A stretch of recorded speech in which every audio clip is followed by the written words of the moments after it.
धूलिया शहर महानगर पालिका चुनाव वार्ड नंबर 13 के उम्मीदवार साहिबाज शाह माजी आमदार फारूक शाह के लड़के इन्होंने वार्ड नंबर 13 के AIMIM के उम्मीदवार के खिलाफ क्या बोला।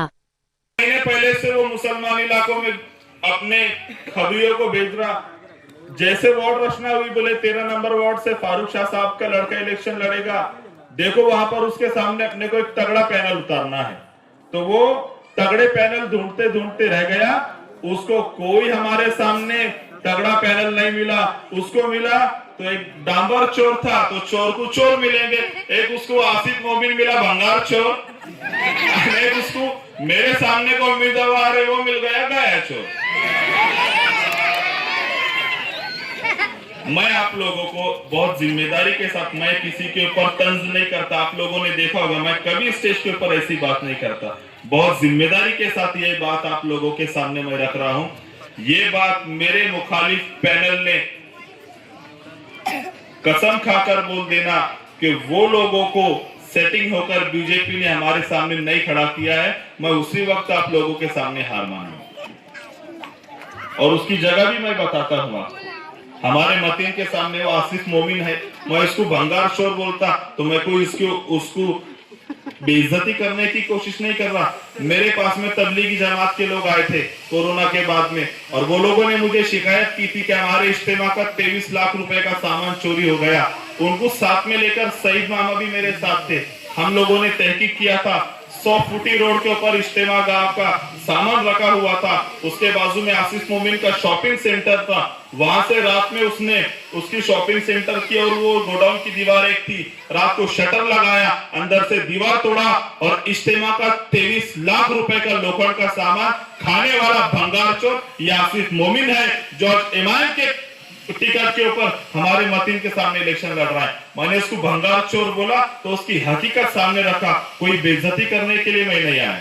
और दूसरी बात मैं बहुत जिम्मेदारी के साथ बोलूंगा, सलीम टंकी जो आसिफ मोमिन के ससुर है, हम लोगों के अच्छे ताल्लुकात है उनसे, हम लोगों ने उनसे बातचीत भी हमारी होती रहती है।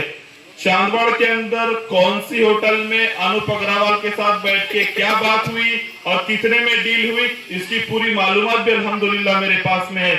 आप लोगों को यह फैसला करना होगा, हमारे इलाके की तरक्याती काम के लिए आप लोगों को किसको वोट देना है। हम लोग जो तरक्की की बात करते हैं, एक हमारा पैनल है, एक वो पैनल है जो भारतीय जनता पार्टी ने कमल के निशान पे उतारा है, जो आप लोगों को खत्म करने की बात करता है। एक वो पैनल है जो पतन के निशान पर भारतीय जनता पार्टी ने उतारा है, जो आप लोगों के दरमियान आपकी वोट काटने के लिए आ रहे हैं, आप लोगों के अंदर तफरका पैदा करने के लिए आ रहे हैं। मेरी आखिरी में आप लोगों से गुजारिश है कि अगर आप लोग चाहते हो कि इस महानगर पालिका के इलेक्शन के बाद में हमारे इलाकों में तरक्याती काम जारी सारी रहे, तरक्की का सैलाब जैसे पहले था वैसे फिर से शुरू हो जाए, आप लोगों को घड़ियाल को वोट देना होगा। अगर आप लोग चाहते हैं कि हमारे नौजवानों की हिफाजत हो तो आप लोगों को घड़ियाल को वोट देना होगा। अगर आप लोग चाहते हैं कि नगर पालिका की जानिब से हमारी बस्तियों को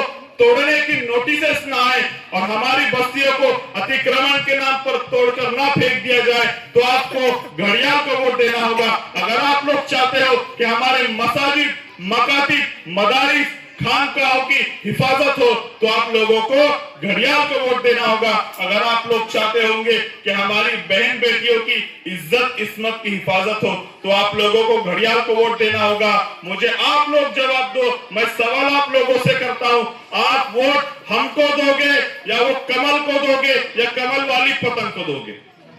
किसको दोगे? तो आप लोग पिछले आमदारकी का बदला लेने के लिए तैयार हो या नहीं हो?